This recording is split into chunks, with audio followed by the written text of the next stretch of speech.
Imagine standing in the heart of ancient Rome, surrounded by the hum of a bustling empire. Before you, a structure of immense scale and grandeur pierces the skyline. This is the Colosseum, an icon of imperial power and a stage for the greatest spectacles the world had ever seen. Its story begins with the Flavian dynasty. Emperor Vespasian laid the groundwork, and his son, Emperor Titus, saw its grand completion in the year 80. Picture the inauguration, 100 days of games, a celebration of unparalleled extravagance.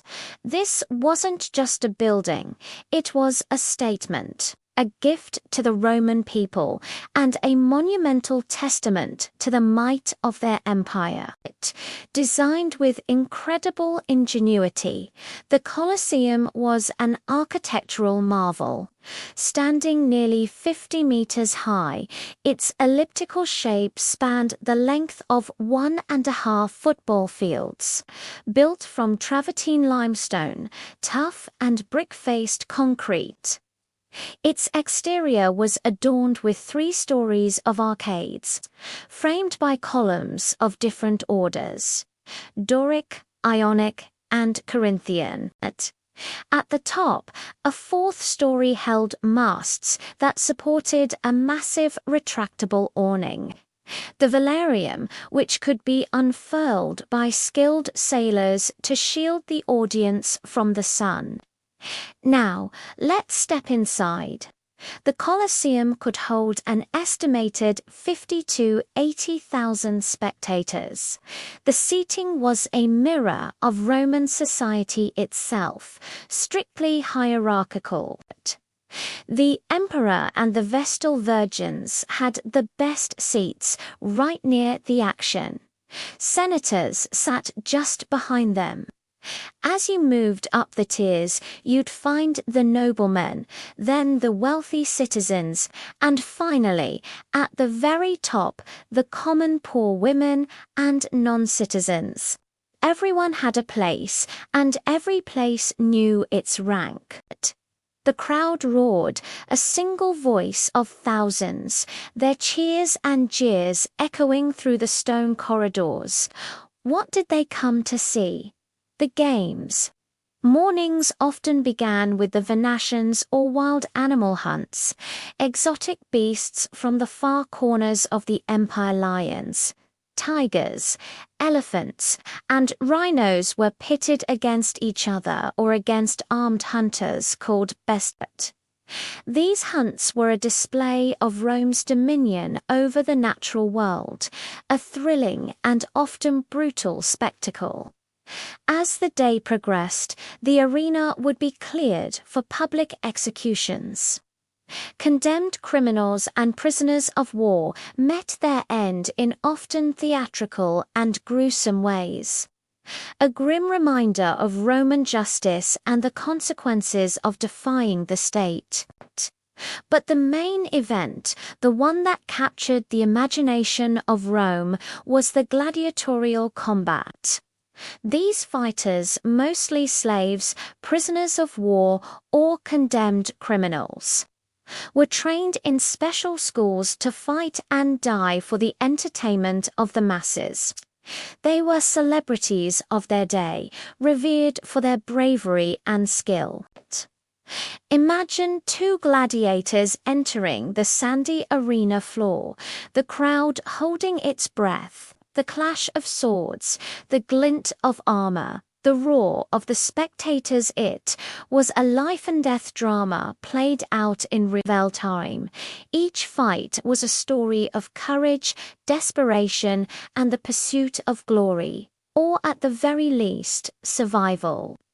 Beneath the arena floor was another world entirely, the hyperjet. This was a complex 2-level subterranean network of tunnels and chambers. Here, gladiators and wild animals were held, waiting for their moment. A sophisticated system of elevators and pulleys would hoist them up through trapdoors, creating surprise entrances that would dazzle and terrify the audience.